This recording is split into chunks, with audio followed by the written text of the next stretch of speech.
vários códigos, que você pode fazer numa certa disciplina, numa certa área, e numa escola que seja da tua etnia. É assim que eu estou entendendo que são os vários códigos que aparecem lá. De qualquer maneira, falaremos de física, estou pensando na prova de ciências para os anos finais e para o ensino médio. Tá bem? Eu vou partilhar com vocês aqui uma apresentação e a gente vai avançar a partir dela. Eu quero que me digam se vocês estão vendo. Eu não os vejo, portanto, queria que me desse sinal de sonoro. Está projetando, professor. Está Tá bom? aparecendo. Tá bom? Uhum. Então, vamos lá. Então, começamos agora. Sejam todos muito bem-vindos, muito bem-vindas. Matheus está gravando. Esta aula ficará à disposição no canal do YouTube do curso. É um curso preparatório para professores de indígenas, é um concurso específico da Secretaria de Educação do Estado do Ceará, neste ano de 2023. Aqui estaremos abordando parte do conteúdo de física que constitui parte da prova de ciências da natureza. Esta é a prova que este é o cargo para o qual vocês estão concorrendo. Eu quero lembrar, para aquelas que estiveram comigo na semana passada e para os que estão comigo hoje, que a prova é dividida em 2 blocos. O primeiro, o que ele chama de parte 1, em que você tem educação brasileira, você tem educação diferenciada indígena e você tem língua portuguesa. Esses três, vamos chamar, conteúdos, tem pesos diferentes, cada um deles, e constituem um valor final da prova de 50 pontos. Depois você terá 25 questões de conteúdos específicos, peso 2, que valem os outros 50 pontos. Relembrando que cada um destes 2 blocos, você não pode tirar 0. O importante não tirar 0 em educação brasileira, ou em educação escolar indígena, ou em língua portuguesa. Você não pode tirar 0 nesse pacote. E aqui você não pode tirar 0 na junção dos conteúdos de ciências da natureza. Razão pela qual eu estou escolhendo um conteúdo ou 2, vocês vão ver, é o que nós vamos tratar aqui, em que eu tenho substantiva convicção, não posso falar com certeza, substantiva convicção, em que das 25 você tirar 2, talvez 3 questões naquilo que nós vamos tratar. E eu estou imaginando que você pode garimpar mais umas 3 ou 4 questões lá de biologia, e aí depois o resto você vai, aspas, chutar com critério. Tá bom? O nosso encontro, então, vai tratar de física, e eu quero deixar claro aqui que todos os slides que serão apresentados a partir de agora, eles foram tirados deste livro, é um livro, embora diga cadernos, é um livro feito pela Unesp. Unesp é uma universidade estadual de São Paulo, seria como a UES aqui, né? Universidade do Estado de São Paulo. É diferente da USP, que é a Universidade de São Paulo, que também é estadual, tá bem?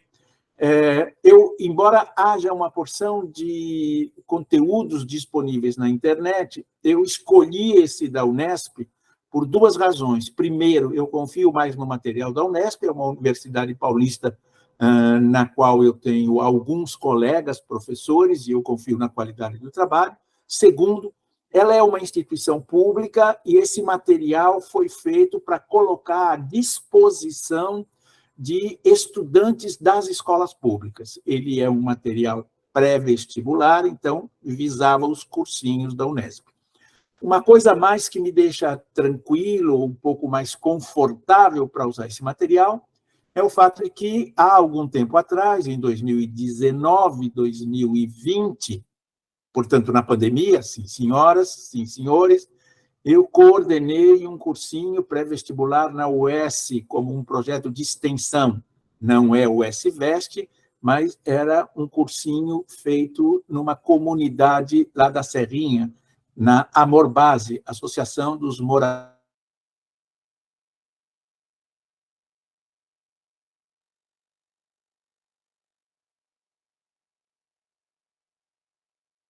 material pode ser usado, estou citando a fonte, e ele não está vinculado a nenhum tipo de ação comercial de ganho de recursos. Aqui ninguém ganha nada e ninguém paga nada, tá bom? Para o caso de vocês quererem encontrar o material inteiro, está aí o link, tá bem? E essa é a data em que eu acessei quando eu fui fazer esse material, tá bom? Nós vamos falar hoje um pouco de vetores, grandezas vetoriais, grandezas escalares. Vamos falar de uma grandeza, não, de um conceito muito importante em física, que é o conceito de trabalho. Na sequência, nós vamos falar de energia e conservação de energia, que eu acho que é a forma que esses conteúdos cairão na prova. Bom, como eu não sei exatamente qual é o nível de familiaridade que vocês têm com estes conteúdos, porque acho que tem aqui entradas distintas, gente que fez ciências biologia, gente que fez ciência geral, gente que fez química. Então, eu vou falando num determinado nível que me parece razoável.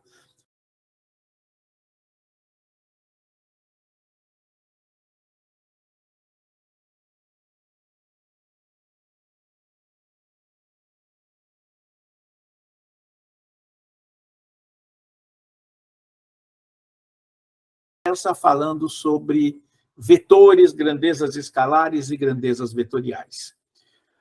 Vocês têm aí do lado uma figura, ela foi tirada, todas as figuras e todos os textos e as montagens do texto foram tirados do livro que eu apresentei inicialmente, tá bem? Na física, nós temos basicamente dois grandes tipos de grandezas físicas. Eu vou falar na física, mas é na física, no nível em que ela é tratada, vamos chamar assim, no nível médio e no nível básico dos cursos de graduação. As grandezas a que me refiro são as grandezas escalares e vetoriais. Certamente, ainda que numa lembrança antiga, lá do tempo que você estava na escola, no ensino médio, né? Talvez não lembre exatamente, mas não lhe são expressões desconhecidas. No entanto, eu quero dizer que a física tem outro tipo de grandeza, para além de escalar e vetorial, tem grandezas tensoriais, que significaria um outro objeto matemático com outras características. Mas, no espaço em que nós tratamos aqui, ensino médio e anos iniciais, graduação de física, química, biologia não, física, química e engenharia, tem outros conteúdos e nós aqui tratamos apenas de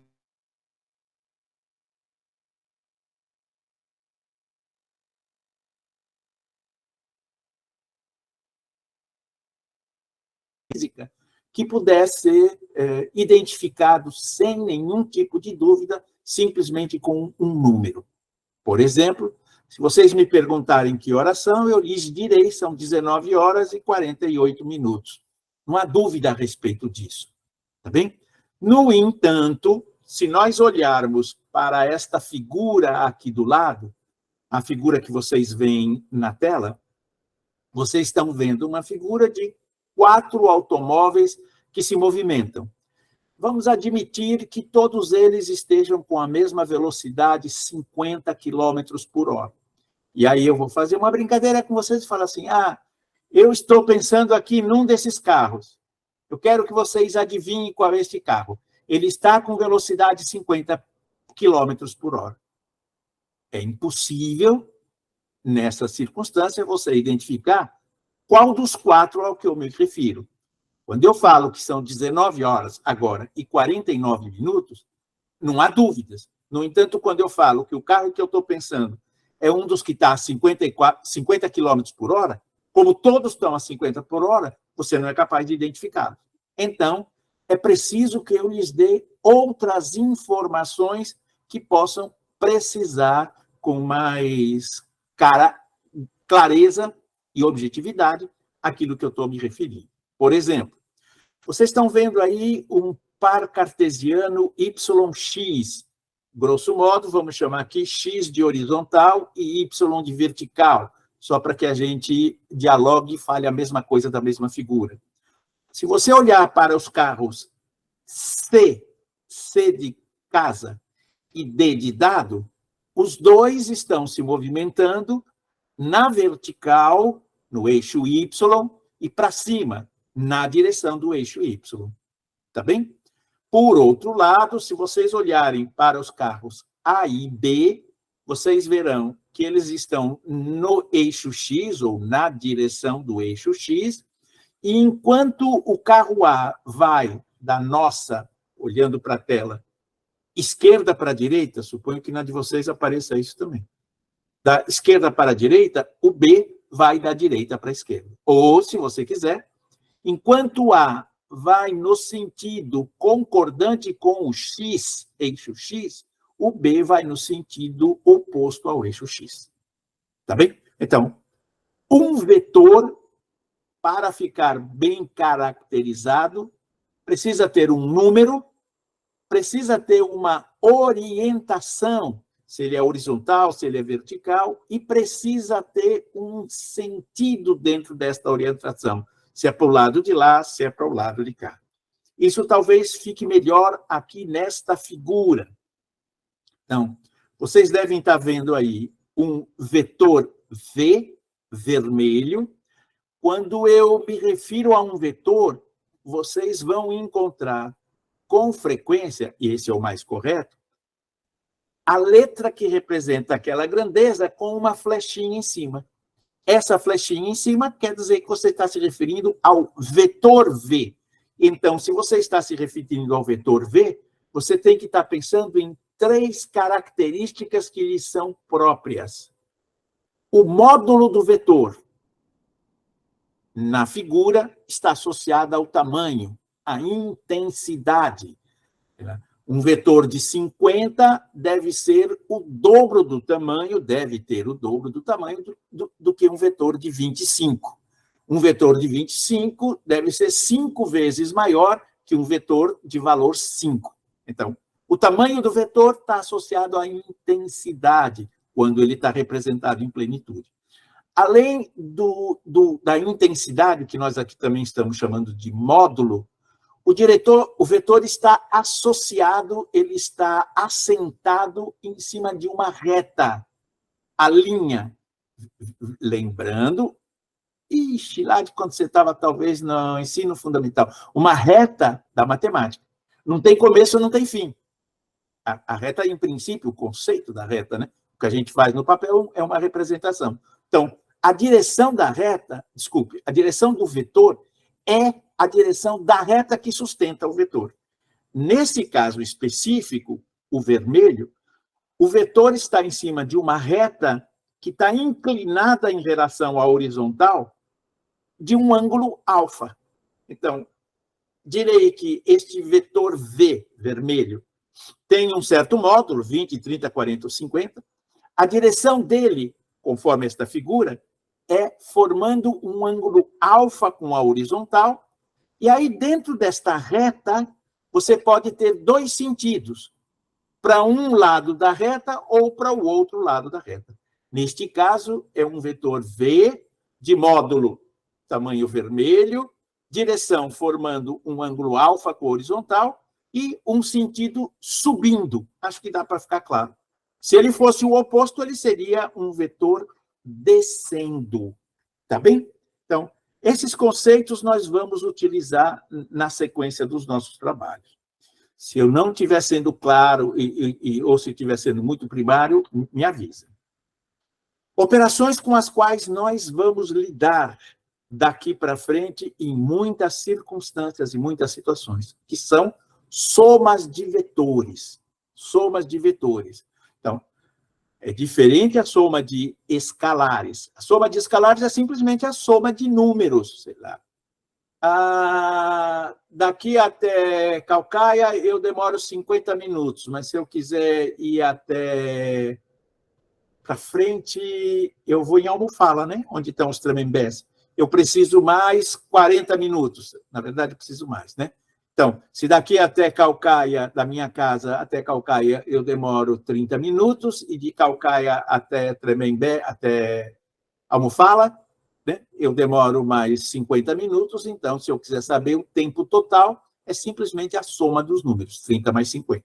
O vetor nem sempre é só isso, é um pouco mais sofisticado. 3 possibilidades que nós vamos tratar aqui. Primeira situação é o caso em que os vetores têm a mesma direção e o mesmo sentido. Então, vocês têm aí na figura, à sua esquerda, um vetor A, veja que ele tem, o nome do vetor é A, e em cima tem uma flechinha, quer dizer, estou me referindo ao vetor, portanto, ele tem direção, módulo, direção e sentido.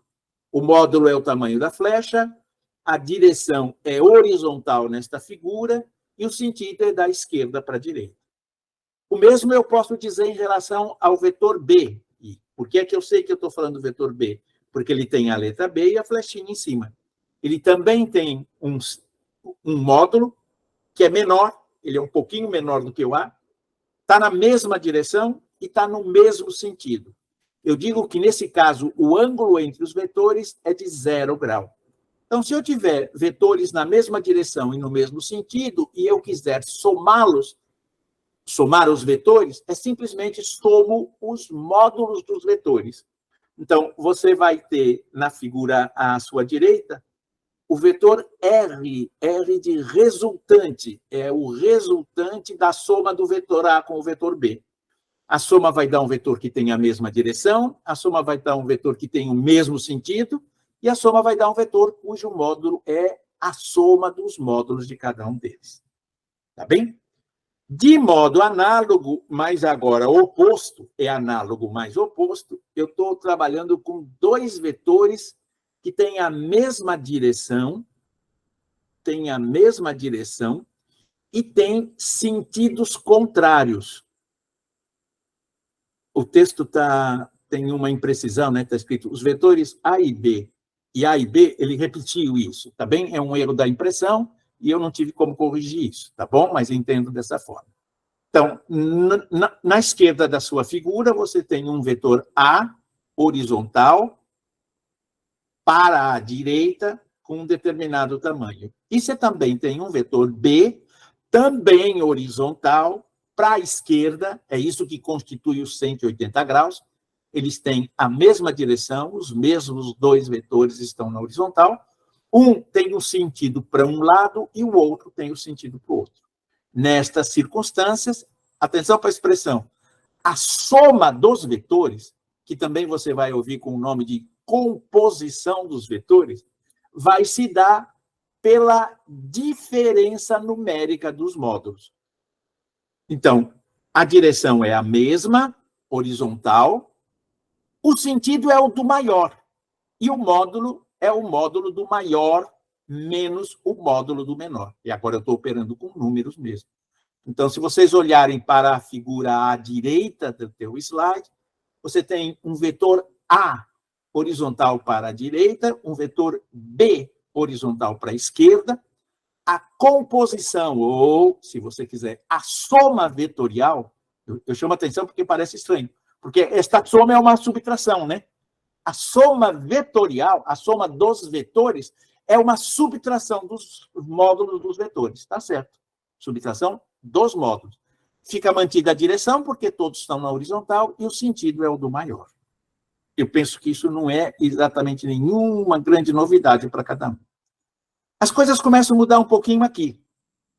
E se eu tiver uma circunstância em que eles nem são na mesma direção e sentido, 0 grau, primeiro, nem são em mesma direção e sentido opostos, 180 graus, o segundo, mas formando um ângulo entre os dois.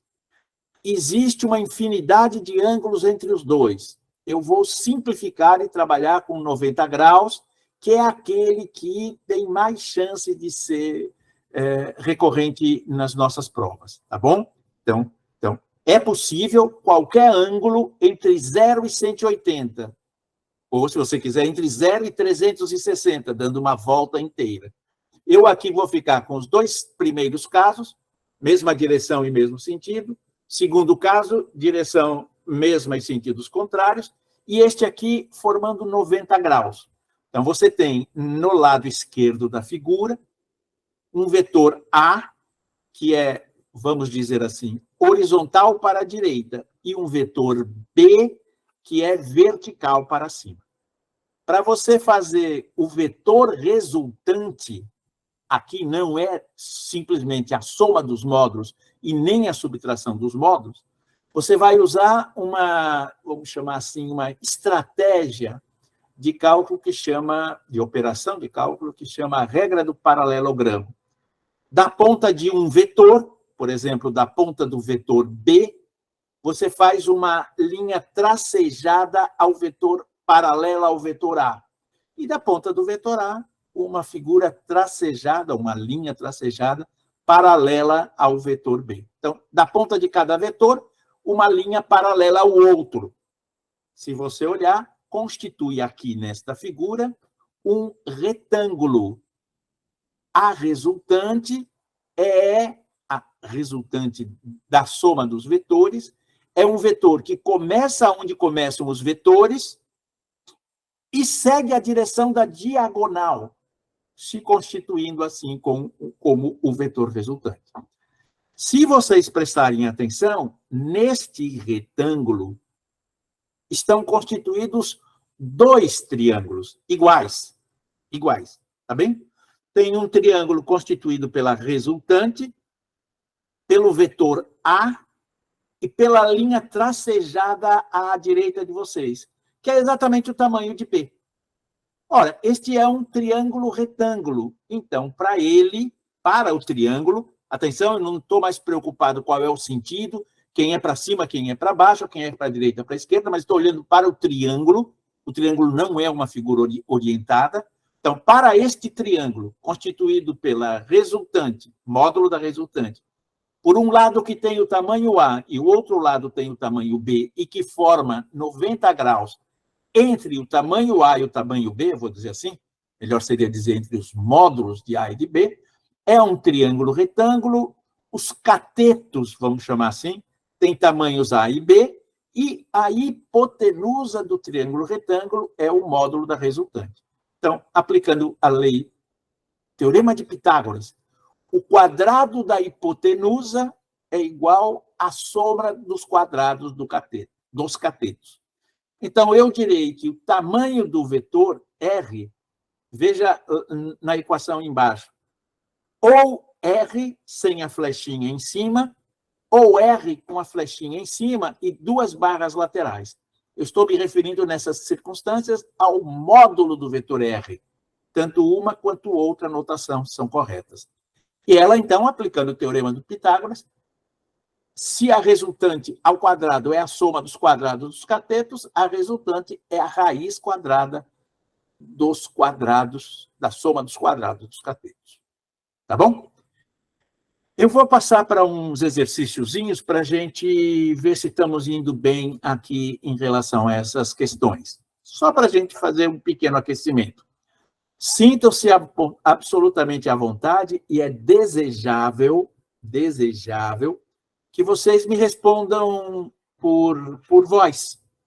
Então, não se preocupem qual é a origem dos exercícios, como eu copiei os exercícios, eu copiei fazendo um print da tela, então, vem os números e as origens, que são de onde eu os tirei. Tá bem? Nessa circunstância, não vai aparecer uma sequência 1, 2, 3, 4, vai aparecer 1, 5, 3, porque o número de ordem é o número de ordem de onde eu o tirei. Tá bom? Então, gostaria que vocês me respondessem, alguns de vocês, eu já nem sei quem está na sala, mas esta aí caiu numa prova da GV em São Paulo, Fundação Getúlio Vargas.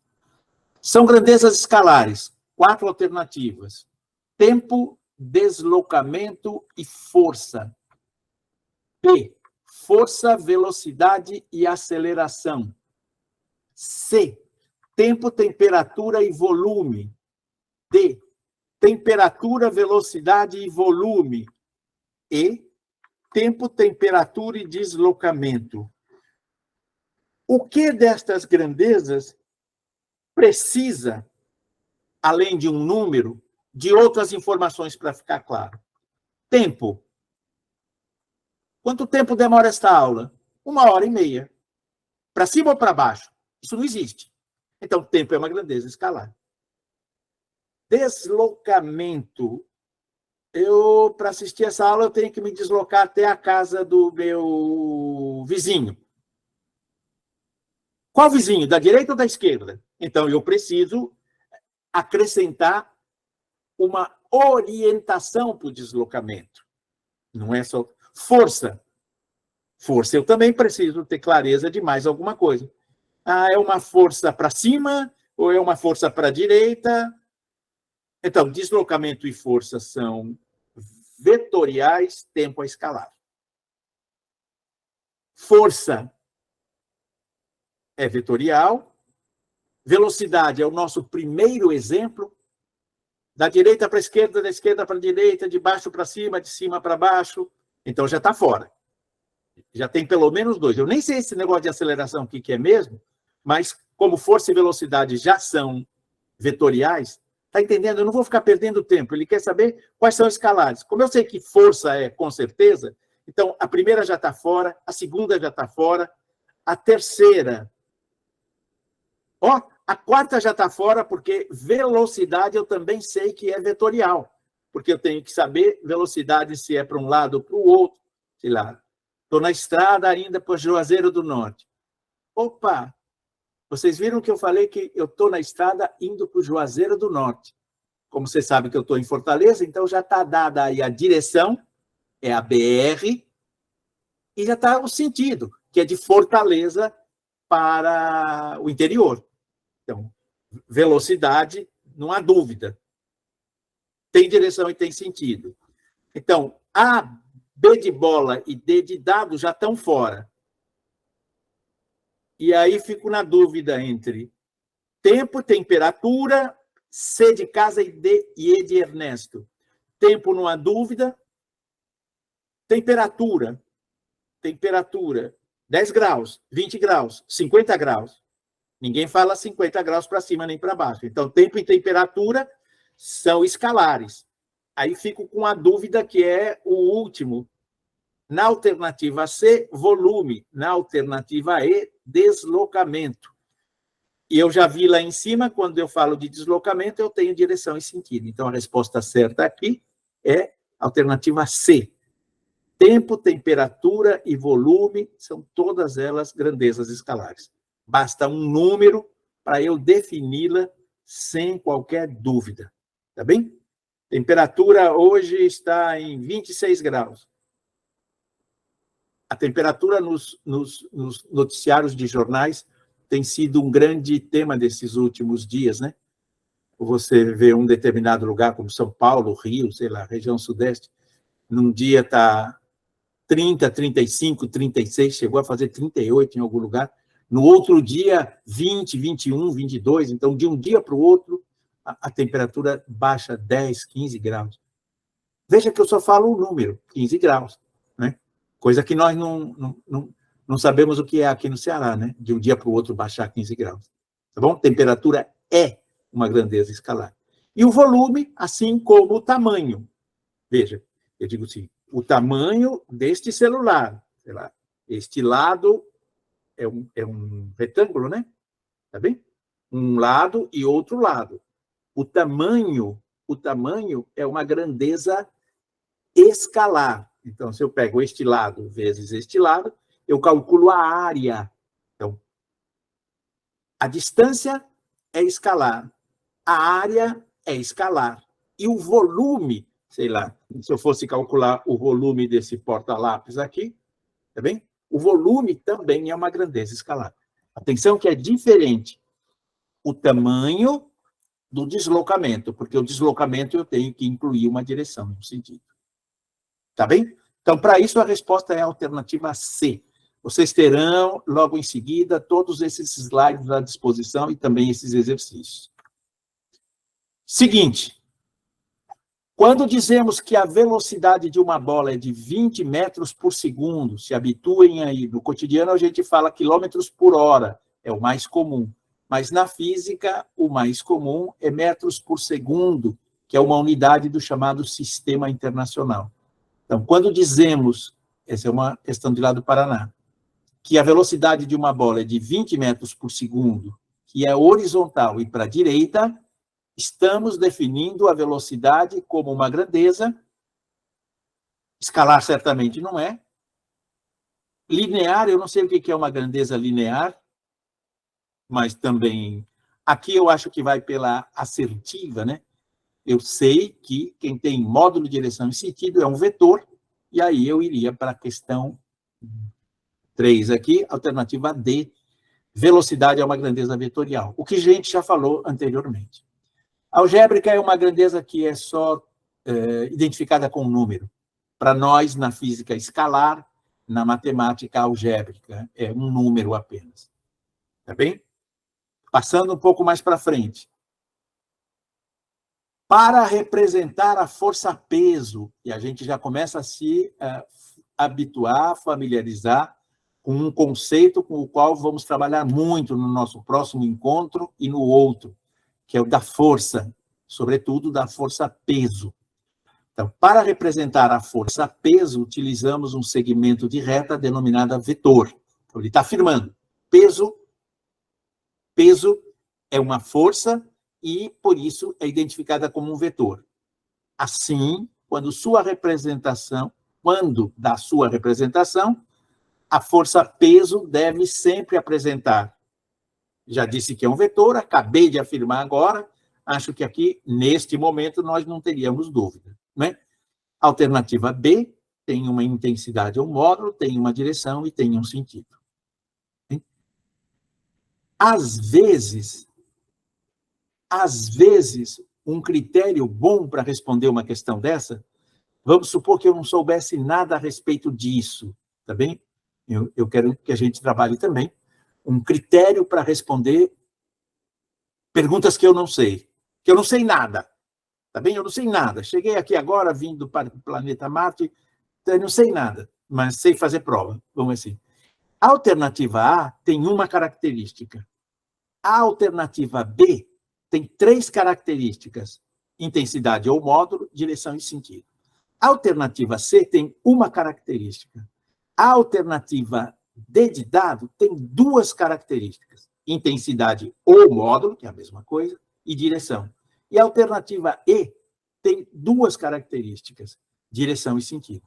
Então, se você prestar atenção, você tem as 3 características, às vezes aparece isoladamente, ou 2 a 2, e tem uma única que aparecem os 3 elementos. Então, na dúvida, se eu não sei nada sobre o que está tratando aí, se eu não soubesse nada do que está tratando aí, eu responderia a B. Por quê? Porque é a mais completa. Acerto sempre? Não, mas acho que esse é um bom critério.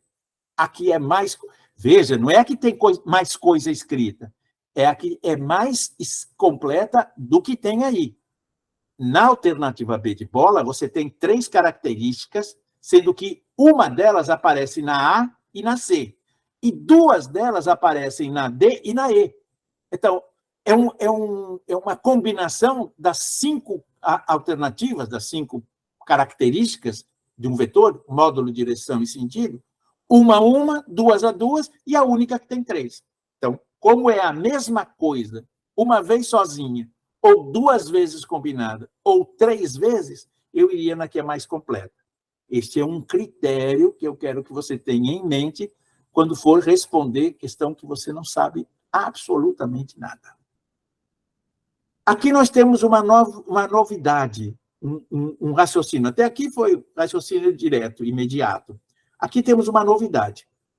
Eu tenho um corpo no qual são aplicadas 2 forças. Uma de 12 N maiúscula Newton.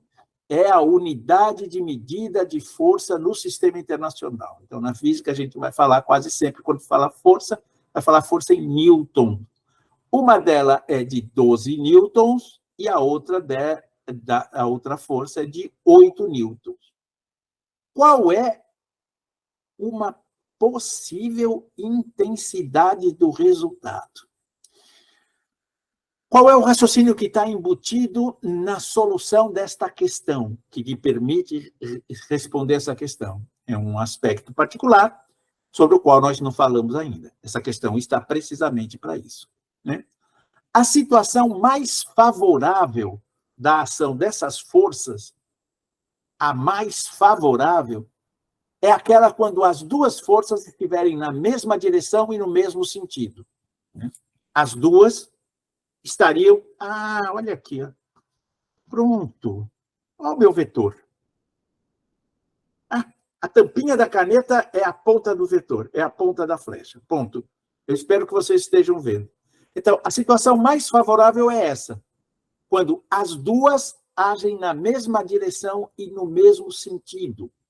Se vocês lembrarem de um exercício lá no comecinho, a soma vetorial de dois vetores na mesma direção e no mesmo sentido é a soma algébrica. Então, seria a soma dos módulos, a soma das suas intensidades. Então, 12 para um lado com 8 para o lado, a situação mais favorável teria um vetor de 20. Não há a menor possibilidade de compor as duas forças que dê mais do que 20. Opa! Olha as alternativas aí. Com isso, eu já tirei fora a alternativa A e a alternativa E, que elas valeriam, ou valem, como estão apresentadas, 22 e 21. Não dá. Um de 12 e uma de 8, na melhor das hipóteses, 20. Outra possibilidade é que uma seja 12 para um lado, para um sentido, vamos chamar assim, a minha direita, eu não sei se aparece a direita para vocês, mas em todo caso, para um sentido, e a outra 8 para o outro. Então, a circunstância aqui é a mais ruim em termos dos objetivos da força. É a mais desfavorável. Então, na melhor das hipóteses, as duas para o mesmo lado. 8 e 12, 20. Na pior das hipóteses, as duas no mesmo lado, uma num sentido e a outra no outro sentido. Nesse caso, é o de 180 graus, que nós vimos ainda há pouco.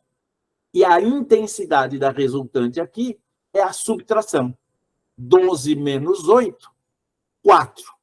Então, a circunstância mais favorável, 12 mais 8, 20. A mais desfavorável, 12 menos 8, 4. Qualquer que seja a outra composição, que não seja 0 graus, sei lá, 30, 45, 90, aqui seria 90 graus, sei lá, 135, 150, 180, 270, qualquer outra possibilidade vai dar entre a maior, 0 grau, e a menor, 180 graus. O que quer dizer que a resultante vai ficar entre a soma 20 e a subtração 4.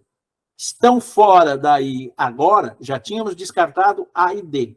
E agora eu descarto B de bola e D de dado. Fico com a alternativa C, 10.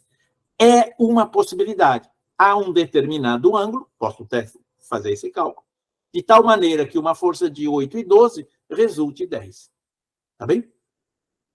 Portanto, somar forças, estou aqui, somar entre aspas, né?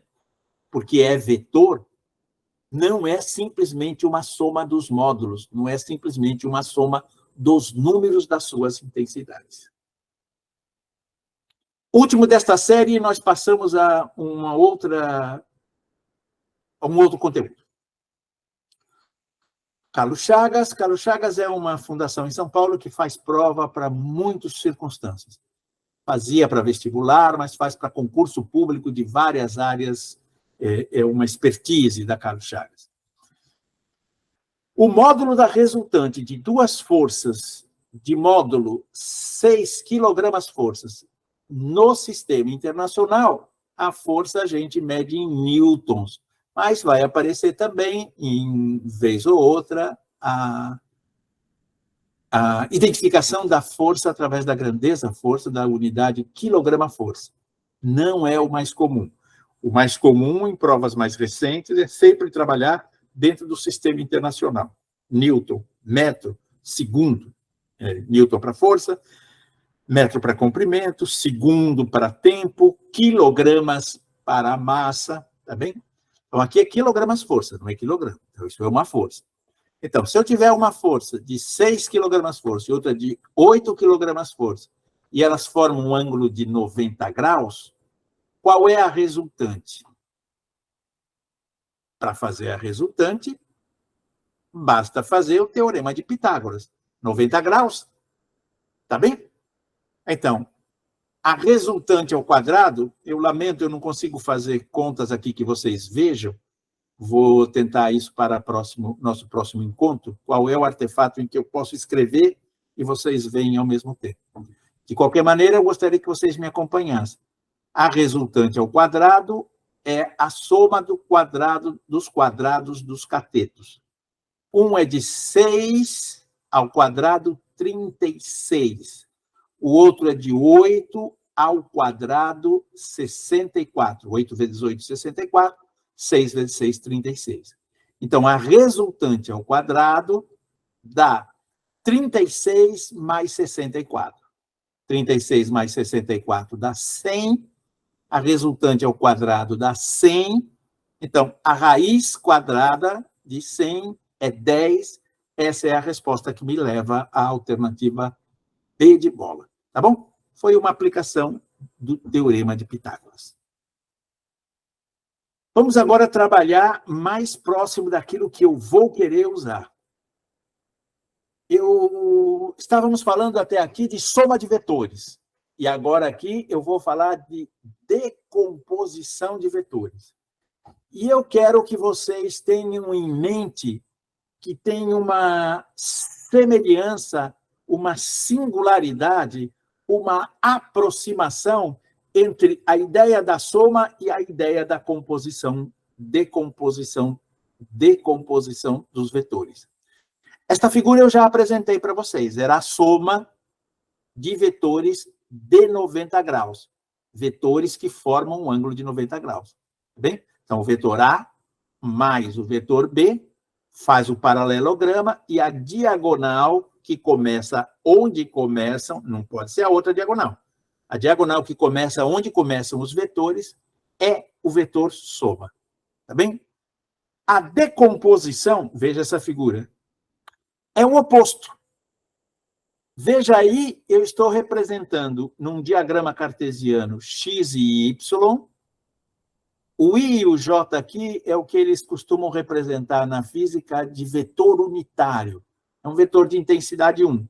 O i é o vetor unitário do eixo x. Portanto, tem a direção de x, o sentido de x e o tamanho 1.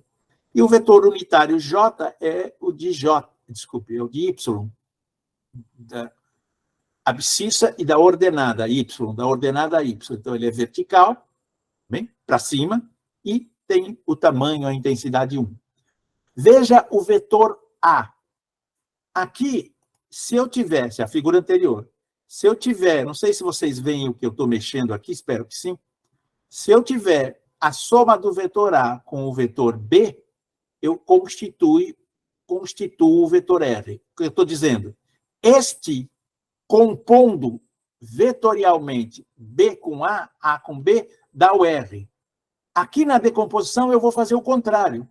Eu vou ter um vetor qualquer, numa direção qualquer, num sentido qualquer, e eu vou dividi-lo numa parte em X e numa parte em Y. Esse processo eu chamo de decomposição dos vetores. Então, eu tenho um vetor, módulo direção e sentido, e ele vai ser dividido em dois vetores. Um vetor no eixo X e outro vetor no eixo Y. Como X e Y são verticais, desculpe, não verticais não, são perpendiculares, então entre eles vale a composição, como nós já fizemos, do teorema de Pitágoras. É um triângulo retângulo. Então, agora eu direi, se antes eu dizia que A composto com B dá o vetor R, agora eu vou dizer o contrário. O vetor A aqui não é resultante, por isso que ele não está chamando. O vetor A, qualquer que seja ele, pode ser entendido como uma parte que vai ser projetada em X, a X, e uma parte projetada em Y, a Y. É só você olhar para esse triângulo e você vai ver aqui na base do triângulo, vale a x. O triângulo aqui é o triângulo sem direção e sem sentido, é a figura geométrica. Aqui nós temos o AX e aqui nós temos o AY. Portanto, em qualquer momento, isto é a hipotenusa deste triângulo retângulo. Tá bom? Aqui a X, este, e aqui a Y, esse aqui. Veja que eu vou aplicar aqui, para este triângulo, a definição de cosseno de um ângulo. O cosseno de um determinado ângulo, por exemplo, θ, é o cateto adjacente, este tamanho aqui, sobre a hipotenusa. Veja lá, naquela figura, o tamanho AX é um cateto do triângulo e eu escrevo cosseno do ângulo θ é AX, o cateto que forma o ângulo, sobre a hipotenusa, sobre A. E aí eu faço o produto em cruz, não sei se é assim que você aprendeu no tempo em que eu ia na escola, lá logo depois do Pedro Álvares Cabral, logo depois que fundaram a cidade de São Paulo, Rio de Janeiro, Cananéia, São Vicente, a cidade mais velha do Brasil. Nessa época em que eu ia na escola, a gente fazia isso, quando eu tinha uma equação dessa para responder, para resolver, eu fazia o produto em cruz. Então fica A vezes cosseno θ é igual a X. E assim eu tenho o tamanho desta projeção. De forma semelhante, eu estou usando a mesma figura, só que agora eu estou trazendo para cá, estou aplicando, vamos chamar assim, no mesmo triângulo, a definição de seno deste ângulo. Num triângulo retângulo, o seno de um ângulo é o seu cateto oposto, neste caso a y, sobre a hipotenusa. Volto a dizer, estou trabalhando com o triângulo. Quando eu trabalho com o triângulo, não está me interessando qual é a orientação, qual é a direção, qual é o sentido. Da mesma forma, o produto em cruz, a y é a seno θ. Em resumo, se você tiver num plano cartesiano, nós vamos ter várias vezes isso, um vetor qualquer, ele pode ser representado pelas suas componentes em x e em y. Em x é a cosseno θ, em y a seno θ, sendo que θ é o ângulo formado entre o vetor e a direção do eixo x. Tá bem? É possível que vocês venham a ter que saber seno e cosseno dos ângulos mais comuns. Boa parte das provas hoje já apresenta o valor de seno e cosseno, sobretudo em prova de física. Talvez até em prova de matemática, não. Mas nas provas de física é muito comum que eles deem os valores de seno e cosseno. De qualquer maneira, fica aí para o caso de você precisar e talvez relembrar. Seno de 0 grau é 0, seno de 30 graus é meio, seno de 45 graus é raiz de 2 sobre 2, seno de 60 raiz de 3 sobre 2 e seno de 91. Então, às vezes vai aparecer, ao invés de fração, em decimais. Então, é 0, meio, 0,5. Raiz de 2 sobre 2, eu não lembro quanto dá mais, mas às vezes aparece.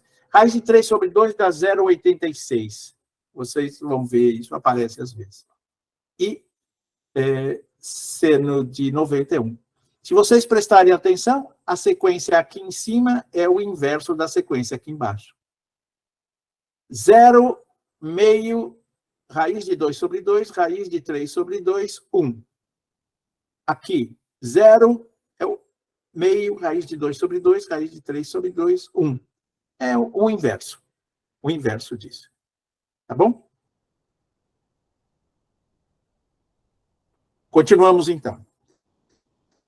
Começo a me aproximar aqui daquilo que vai ser mais importante para a gente poder trabalhar na próxima aula. Na próxima aula, certamente teremos duas questões, aqui talvez já uma, pelo menos na próxima aula, mais duas questões que cairão no seu vestibular, com certeza. Aqui, muito provavelmente uma.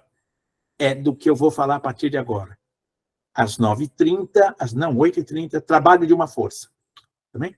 Ah, mas por que não começou por aí? Eu precisava que vocês tivessem familiaridade com aqueles conceitos, por isso, então, eu os fui apresentando. Então, vai interessar, a forma com que vai cair na prova, muito provavelmente, é aquela com que vai ser apresentado daqui para frente. De qualquer maneira, aqueles conceitos vistos anteriormente, sobretudo soma vetorial e decomposição vetorial, poderão ser úteis em vários outros momentos para vocês. Tá bem?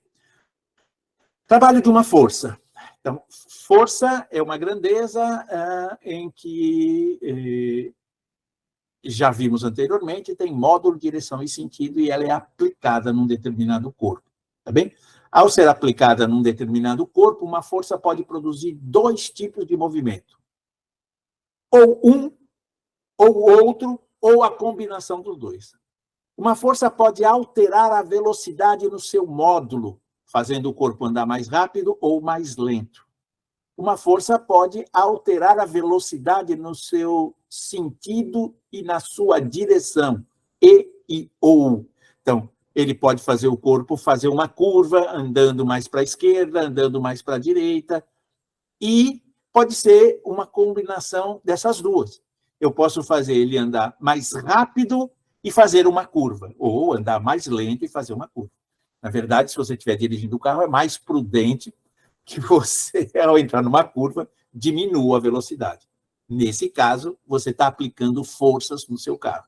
Basicamente, o carro opera com força do motor, que faz ele andar, e a força de atrito, que é o esfregamento dele no chão. Tá bom?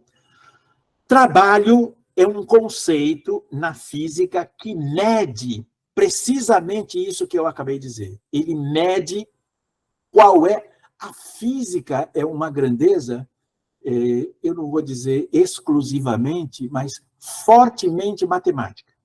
A linguagem da física é a matemática. Um dia a gente conversa com mais vagar, mas eu defendo que a área de linguagens devia ser língua portuguesa, língua inglesa, tá bem?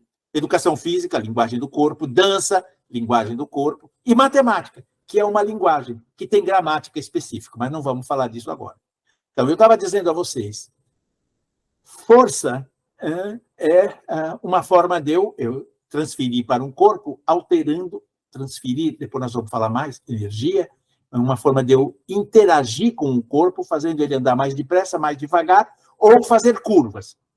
Há um jeito de medir estas transformações da velocidade. Quanto a velocidade aumentou, quanto a velocidade diminuiu, quanto foi a curva que foi produzida, quais foram as curvas, porque eu posso produzir curva para um lado, depois posso produzir curva para o outro. A física consegue medir tudo isso. A grandeza física que mede tudo isso é o trabalho. A grandeza física é chamada trabalho, que não tem sentido igual, quer dizer, não tem o mesmo sentido do trabalho que tem na lida cotidiana da gente, né? Para a gente, ixi, Maria, fazer essa aula deu muito trabalho. Quer dizer, trabalho físico, intelectual. Nossa, cara, carregar essa pedra de lá para cá deu muito trabalho. É esforço físico. Então, não tem nada disso, nem esforço físico e nem esforço intelectual. Aqui é uma medida de como uma força ou as forças estão alterando os movimentos. Como eu disse a vocês, são 2 as possibilidades de alterar um movimento de um corpo, alterar a velocidade de um corpo, aumentando ou diminuindo, lembrando que se ela vai diminuindo, chega uma hora que ela para. E isso é uma possibilidade. E a outra possibilidade é mudar a direção ou o sentido, né? Está indo para um lado, depois está indo para a direita, eu vou fazendo curva, ela acaba voltando para a esquerda. É disso que nós vamos falar daqui para frente. Tá bem? Medir a alteração da velocidade através da aplicação de uma força. Imaginem vocês que eu tenho uma força F, veja que ele identifica lá no texto, F vetor, então força F, tem módulo, direção e sentido. Se você olhar para a figura que você tem aí à sua frente, a força F, está aí o vetor F, ele é inclinado em relação ao deslocamento de A para B, vamos chamar o deslocamento de A para B de horizontal para nós, é inclinado de um ângulo θ em relação ao deslocamento. Então, considere que a força F atua num determinado corpo, veja que eu não estou preocupado com quem é o corpo, se ele é grande, se ele é pequeno, pesado, amarelo, vermelho, se ele é tricolor, se ele é branco e preto, ninguém precisa levantar a mão. Então, o corpo está se deslocando de A para B. Essa força, assim aplicada, realiza um trabalho. Ela alterará a velocidade deste corpo. Tá bem? Se ele está falando que ele se desloca de A para B, portanto, não tem mudança de direção. Não tem mudança, não faz curva, não tem mudança de sentido. Então, aí é só a alteração do módulo da velocidade. E, nesse caso, provavelmente ele deve ajudar. Vamos ver como é que eu calculo o trabalho, portanto, a medida da interferência da velocidade desse corpo. Nesse caso, por que nesse caso? Nesse caso é porque você tem um deslocamento horizontal que não altera a sua direção, não faz curva. Então, se não faz curva, a parcela da força que de fato vai interferir é aquela que está na direção do movimento. Como o movimento é de A para B, é um movimento horizontal, se você pensar no vetor F, que pode ser decomposto numa componente vertical FY e numa componente horizontal FX, tá certo?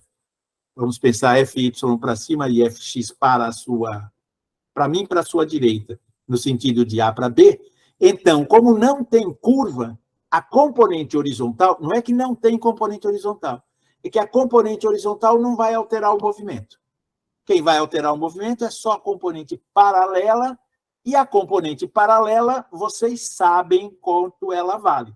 Se eu tenho uma força, um vetor F, formando o ângulo θ com a horizontal x, a força Fx é F cosseno θ, como você vê no alto aí da sua figura à esquerda. O trabalho vai ser dado, é o que está escrito no segundo bloco à sua direita. Define-se matematicamente o trabalho mecânico, essa letra estranha aí é um tau, é um T do alfabeto grego, tá bem? Então, às vezes vocês vão ver em alguns livros, sobretudo da graduação, trabalho com W, vem do inglês work, tá bem? Mas o mais comum para nós, latinos, língua latina, trabalho a gente herdou a letra tal do alfabeto grego. Então, eu defino o trabalho tal como sendo a grandeza escalar. Atenção, ainda que eu tenha vetores nessa composição, o trabalho é uma grandeza escalar, é só um número. Tá bem? E ele é dado pelo produto da componente horizontal vezes o deslocamento na direção horizontal. Então, a força que contribui é F cosseno θ, a direção e do deslocamento é de A para B, vale D, então o trabalho, se eu tiver que calcular, vale F vezes D vezes cosseno θ. Tá bem? Um caso particular. Quando a força, veja que no caso, você tem duas figuras aí, né? Primeiro caso, você tem uma figura, o deslocamento é horizontal, você está vendo aqui o deslocamento horizontal, e a força é inclinada, vou chamar, para cima. No segundo caso, na segunda figura, ela é horizontal e o deslocamento é para baixo. Mas, de um jeito ou de outro, as duas situações, você tem a componente, lembra que o que interfere é a componente do vetor F na direção do movimento. A hora que você projeta, eles vão estar para o mesmo lado. Então, no primeiro caso, desde 0 até 90 graus, 0 até 90 graus, Qualquer que seja essa circunstância, esta força ajuda o movimento. E seja de 270, é assim que se mede, viu? 270 até 360, também ela ajuda o movimento. Nesses casos em que a força ajuda o movimento, eu direi que o trabalho é motor e a velocidade deve aumentar no seu módulo. Então, ele favorece o movimento. Aqui é o oposto. Assim, você tem o deslocamento num determinado sentido, está aqui o ângulo, então aqui eu estou pegando desde 90 para este lado, você vê a projeção, qualquer que seja este vetor, a projeção no eixo X é contrária ao movimento. Se você quiser, aqui para baixo é a mesma coisa, né? Então, se eu tiver uma força assim, esta projeção, portanto, desde 90, assim é 90, 180 até 270, como você vê aí na figura, a projeção em X, o Fx, sempre está oposto, em oposição ao deslocamento. Então, nessa circunstância, essa força é uma força resistente. Ela dificulta o movimento, ela deve diminuir a sua velocidade. Terceiro e último caso, quando a força forma 90 graus com o deslocamento, é o primeiro, né? O deslocamento para a minha direita, ou para um lado, e a força para cima. A mesma coisa é o deslocamento para o mesmo lado e a força para baixo. Tá bem? Então, aqui 90 graus e aqui 270. Nos dois casos, a força está perpendicular. Se você olhar a segunda figura por baixo, você vai ver 90 graus do mesmo jeito. Nesses dois casos, a força não ajuda nem atrapalha o movimento. Nem vai andar mais rápido, nem vai andar mais lento. Tá bem? Então, qual vai ser o efeito? Mudar a direção ou mudar a direção e o sentido.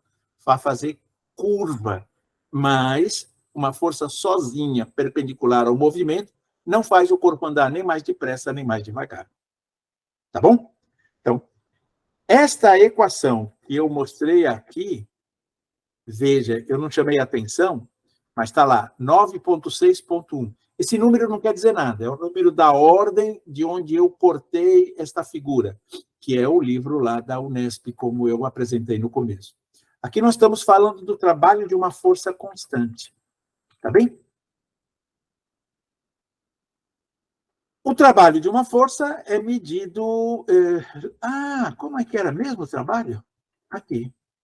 Força vezes deslocamento. Cosseno não tem... É uma grandeza adimensional, não tem dimensão. 0, 1, 2, meio. 2 não. Raiz de 2 sobre 2 é sempre menor que 1. Então, é força vezes deslocamento. No sistema internacional, está aqui. Força vezes deslocamento vai dar força em Newton, deslocamento em metro, força vezes metro.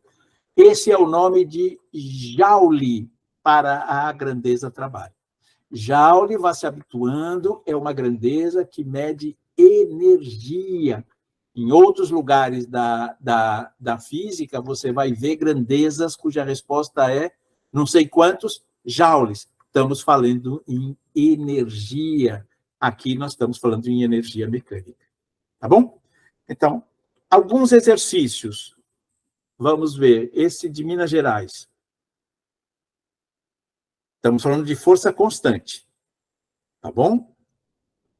Uma pessoa arrasta uma caixa sobre uma superfície sem atrito de duas maneiras distintas, conforme mostram a figura A e a figura B. Se você olhar para a figura a pessoa que está empurrando lá do alto da caixa e, ao mesmo tempo em que ele empurra para frente, vamos dizer assim, para frente dele, ele também está fazendo um pouco de força para baixo, está aplicando uma força inclinada. Então, é para frente e para baixo. No segundo caso, ele se abaixa um pouquinho e consegue fazer uma força horizontal. paralela ao deslocamento. Nas duas situações, o módulo da força exercida pela pessoa é igual. Então, tanto no caso de cima quanto no caso de baixo, é o mesmo valor da força. E a força vai se manter constante ao longo de todo o deslocamento. Considerando a força F, é correto afirmar que o trabalho realizado, vamos lá. Então, ele está falando de trabalho. Bem, alternativa A. O trabalho realizado em A é igual ao trabalho realizado em B. Se você lembrar o que nós acabamos de dizer, que numa força, a parte dela que é responsável por alterar o movimento, aumentando ou diminuindo a velocidade, é a componente da direção do movimento, então, certamente, quando você projeta F no primeiro caso, vai dar um pedacinho menor do que no segundo caso. Acho que isso é mais ou menos intuitivo, né? No primeiro caso, eu estou gastando um pouco da minha energia, a expressão correta é essa mesmo, energia. Eu estou gastando a energia para empurrar ele para frente, mas também eu estou apertando ele contra o chão. E no segundo caso, sei lá, pode ser até que dou um pouco as minhas costas, né? Me abaixei um pouco, mas eu não estou gastando nada para empurrá-lo contra o chão. Eu simplesmente o coloco para frente. Então, a parte da força que está na direção do movimento é maior em B do que a componente da força em A paralela ao movimento. Daí, então, o trabalho realizado em A, o efeito produzido pela força da forma A alteração do movimento produzido pela forma A, da figura A, é pior do que a da figura B. Então, se você está querendo, de verdade, só empurrar o corpo, é melhor fazer paralelo ao movimento, porque é mais eficiente a ação da força. E como a física mede essa eficiência? Através da grandeza do trabalho. Então, o trabalho de A é igual ao trabalho de B? Não. O trabalho realizado em A é maior do que B? Não. O trabalho realizado em A é menor do que B? Não. Não? Sim, né? O trabalho realizado em A é menor que o trabalho realizado em B. E não se pode comparar porque não se conhece o valor da força. Essa seria uma resposta para quem não tem a menor ideia do que está se tratando aí, né? Então, as três alternativas está igual, maior ou menor. Né? Repetindo, a força A gasta parte da energia para apertar o corpo no solo. E, portanto, a alteração do movimento que ela produz é menos eficiente que a segunda, a figura B, não a alternativa B. A segunda figura, a figura B, em que ele é mais eficiente. Resposta correta, o trabalho de A é menor, o efeito produzido é menor em A do que em B. Segundo, um bloco de 2 quilogramas, quilogramas é o jeito de medir a massa, são coisas distintas, a massa e o peso. Há uma associação entre peso e massa, nós vamos ver no nosso próximo encontro. O peso de um corpo é a massa vezes a aceleração de gravidade. Tá bem? Um corpo de 2 quilos de massa, é puxado com velocidade constante numa distância de 4 metros em um piso horizontal por uma corda que exerce uma força de 7 newtons, o N, fazendo um ângulo de 60 graus acima da horizontal. Viu o que eu disse a vocês? Às vezes o problema dá os valores de seno e cosseno. Então, sabendo que o cosseno de 60 graus é meio e o seno de 60 graus é 0,86, o 0,86 é o resultado de raiz de 3 sobre 2. Qual é o trabalho executado pela corda sobre o bloco é 14, 24, 28, 48, 56. Interessante. Veja se vocês estão me acompanhando. 14, o dobro de 14 é 28, alternativa A e alternativa C. O dobro de 28 é 56, alternativa C e D. parece que tem aí uma interlocução entre a alternativa A, C e D. Uma é o dobro da outra. E a outra é 24 e 48. Não sei por que 48,1. Acho que ele queria dizer, na verdade, só 48 redondo. Porque aí a B e a D, uma era o dobro da outra. Mas não é isso, só deu para olhar os números, sei lá, vamos ver. Solução desse problema. Veja, nós temos um corpo, lembrando o enunciado. O corpo está num piso horizontal, o corpo anda 4 metros, o corpo tem 2 quilos e a força é de 7 newtons, fazendo 60 graus com a horizontal. Embora tenha sido dada a massa do corpo 2 quilos, ela não será utilizada aqui. A solução é simplesmente a aplicação da equação que mede o trabalho de uma força constante que forma um certo ângulo com o deslocamento. E o trabalho tal é a força vezes o deslocamento vezes o cosseno do ângulo. Substituindo os valores, a força é de 7 newtons, o deslocamento é de 4 metros e o cosseno de 60 é meio. Então, 7 vezes 4, 28. 28 dividido por 2, né? Metade, ou vezes 0,5, dá 14. Então, a resposta correta é 14. Tá bom? Agora deu para entender o que ele colocou como 50, desculpe, alternativa C e alternativa A. A alternativa A é a correta, mas se por algum motivo a pessoa errasse no cosseno, né? Não soubesse o cosseno, sei lá, qualquer coisa assim, ele chegava num valor errado, 28. Muito provavelmente, se você fizer vezes 0,86, 7 vezes 4, 28, vezes 0,86, é possível que dê alguma outra dessa alternativa aqui. Acho que não. 28 vezes 0,86 não dá nada, não. Não sei de onde saíram os outros números. Então, repetindo, aqui aplicamos simplesmente a equação que define numericamente o cálculo do trabalho. Força de deslocamento vezes cosseno. Como tudo está no sistema internacional, a resposta é do sistema internacional. Tá bom? Eu sei que já são quase 9 horas, nós estamos caminhando para o fim. Outro exercício.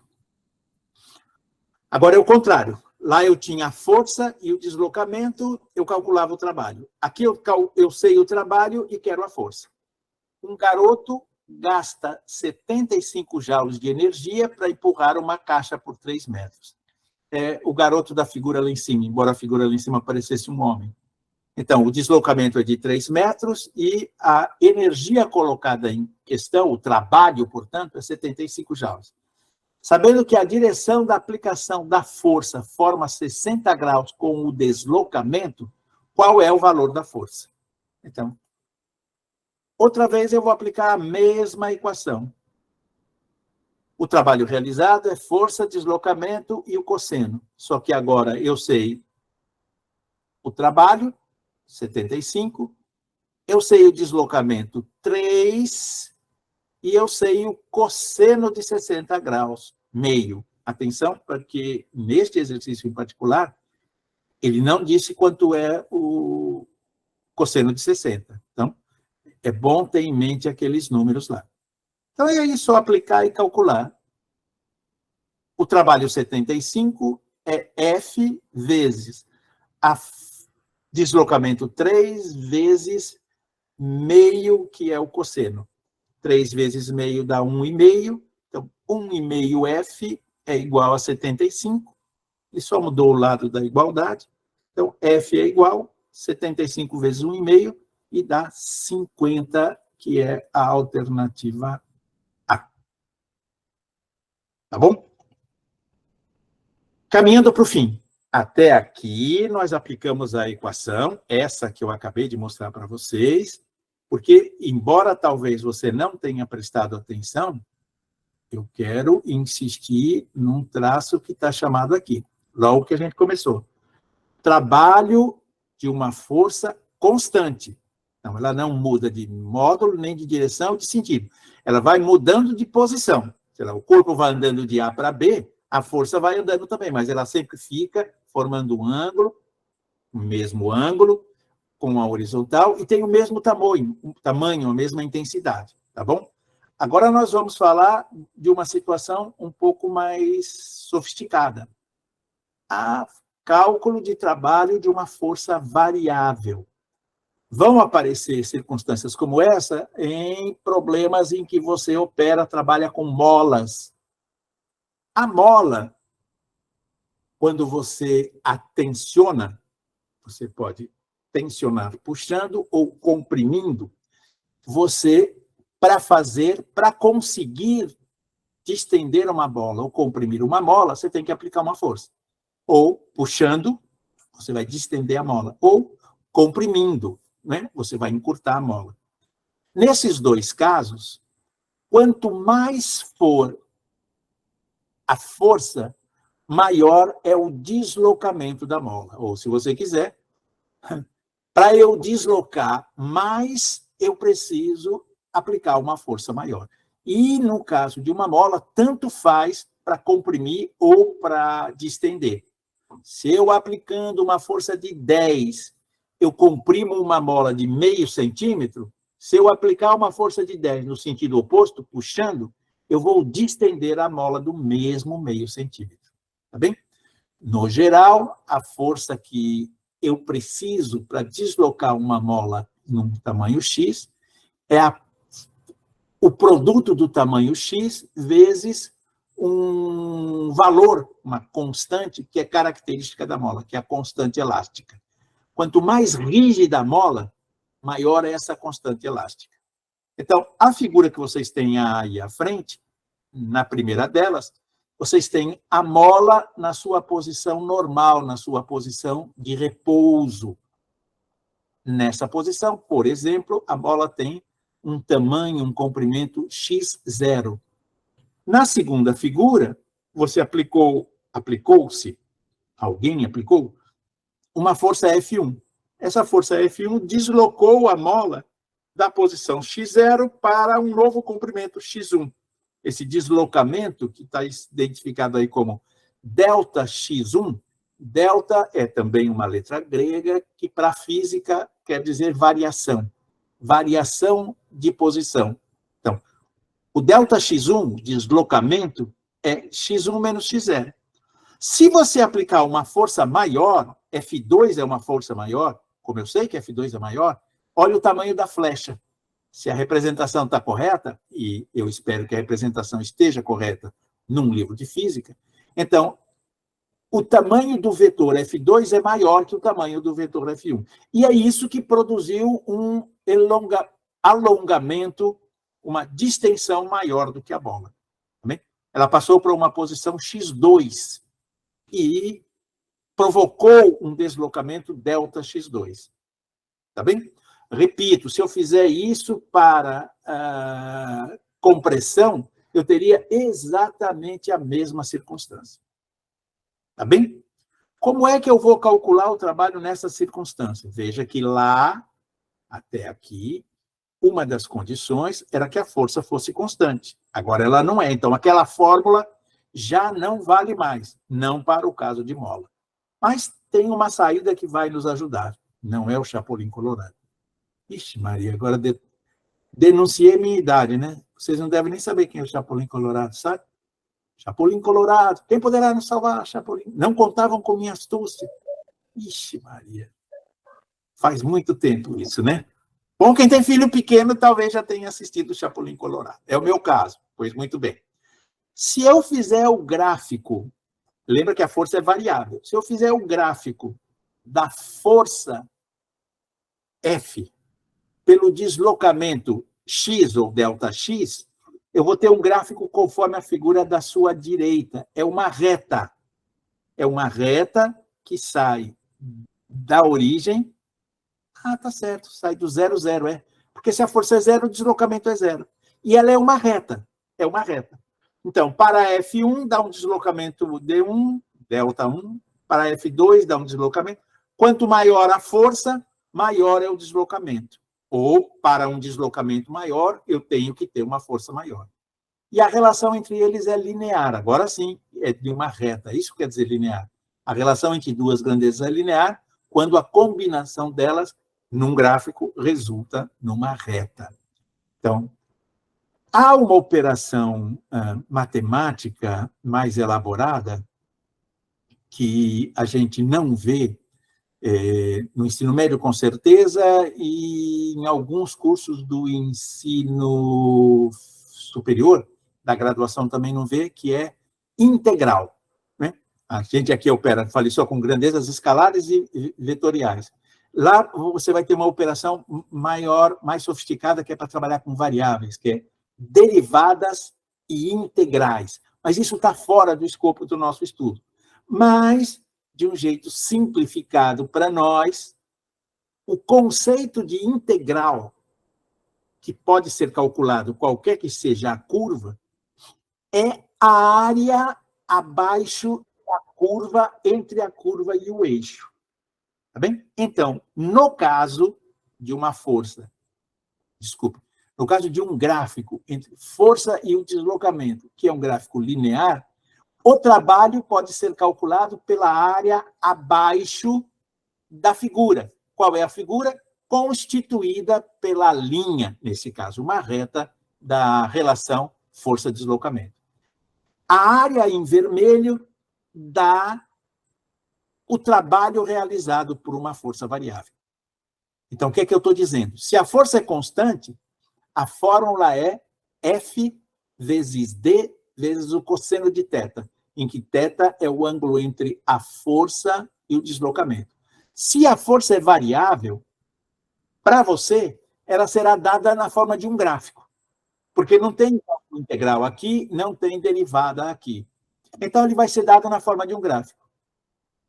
A resposta vai ser obtida a partir do gráfico entre a linha e o eixo X. Bem? Então, é isso que está escrito aí para vocês. E se a gente olhar para a figura entre a linha e o eixo X, é esse triângulo vermelho. A área de um triângulo é base para mim é o ΔX, né? Vezes altura, F. Você, sei lá, ΔX3 vezes F3, ΔX2 vezes F2. Você está vendo que para cada uma dessas, ΔX1 vezes F1, para cada uma dessas dá um triângulo menor. Né? O triângulo formado por F3 e ΔX3 é esse triângulo vermelho. Mas se você pegar F2 e o ΔX2, é um triângulo menor. Tá bem? De qualquer maneira, base vezes altura sobre 2, o trabalho da força variável é a área entre o gráfico da força por deslocamento, o gráfico formado abaixo da linha força-deslocamento. No caso de uma força elástica, é um triângulo.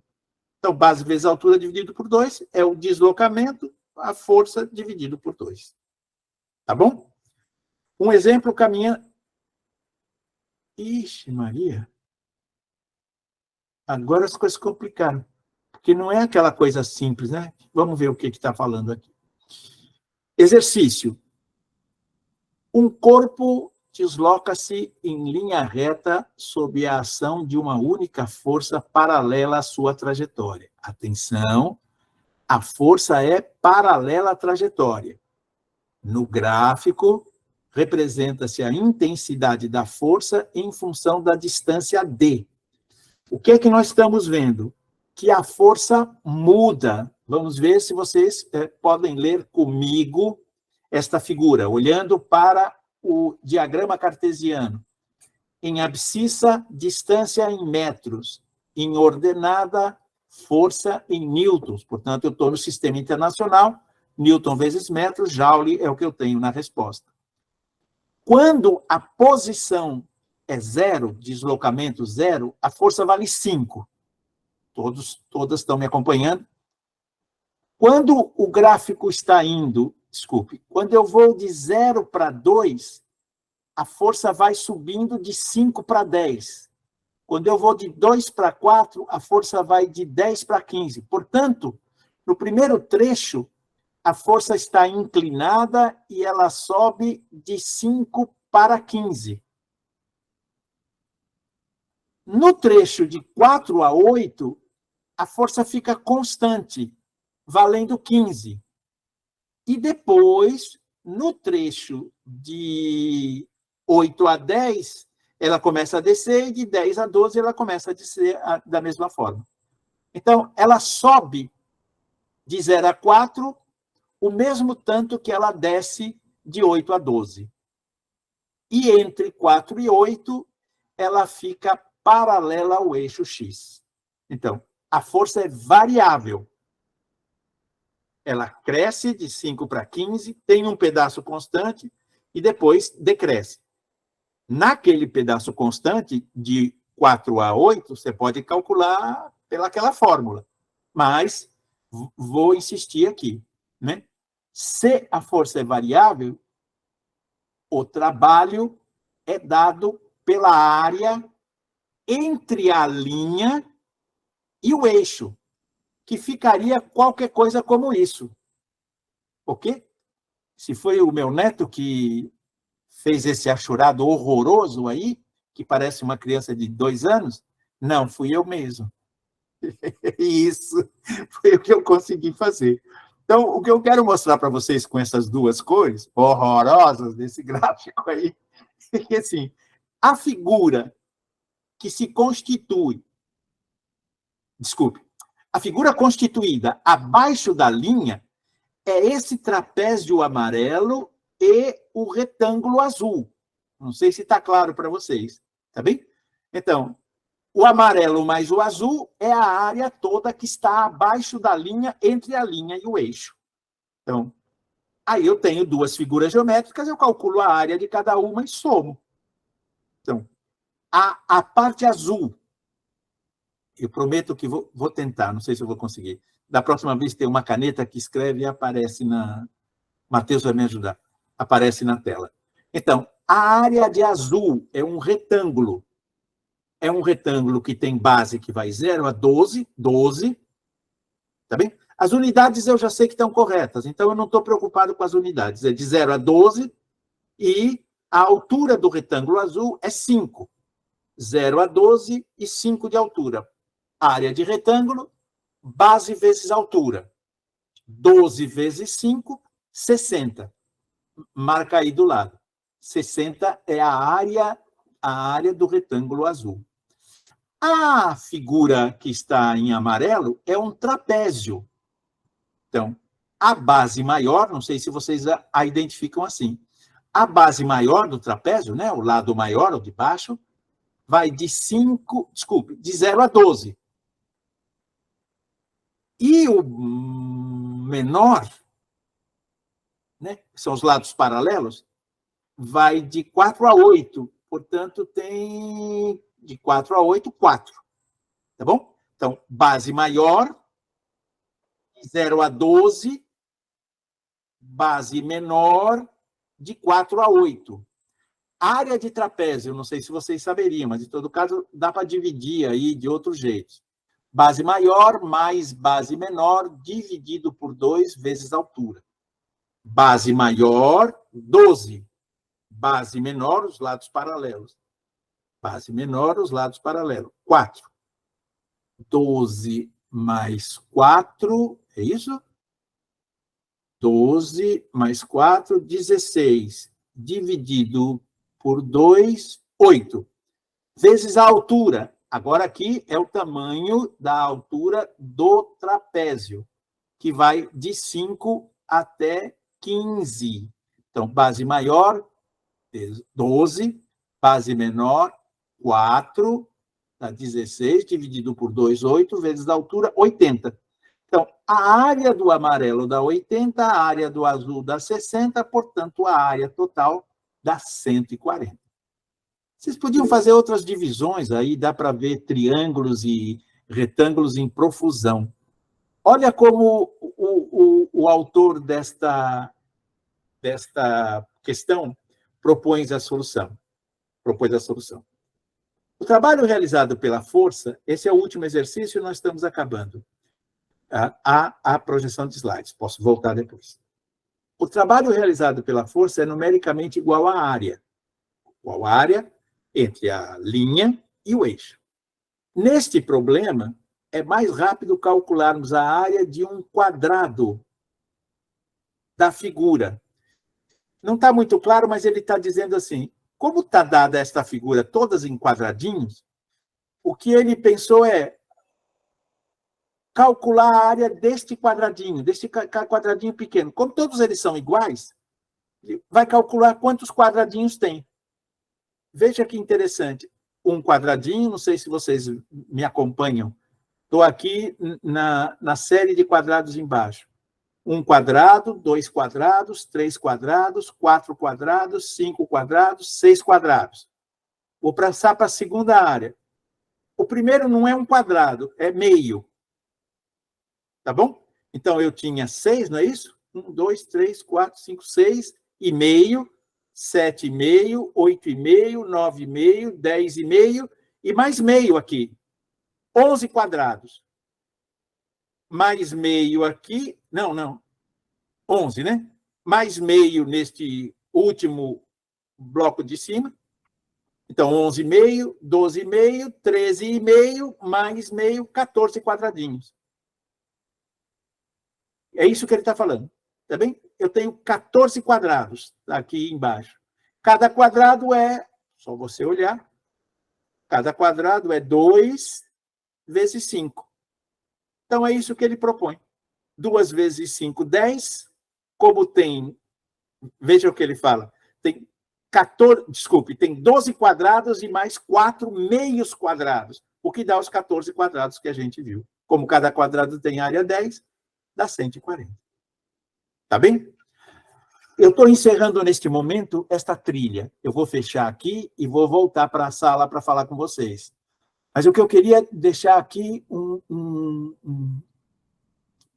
como é que eu vou chamar? Um lembrete que é para usar. Lembra que nós estamos aqui pensando em resolver questões e também nós estamos pensando em responder questões que a gente não consegue resolver. Se você estiver numa prova de física, e aparecer um gráfico, e você não tem a menor ideia do que é que a questão está perguntando, e você vai chutar, então, se for possível, calcule a área do gráfico.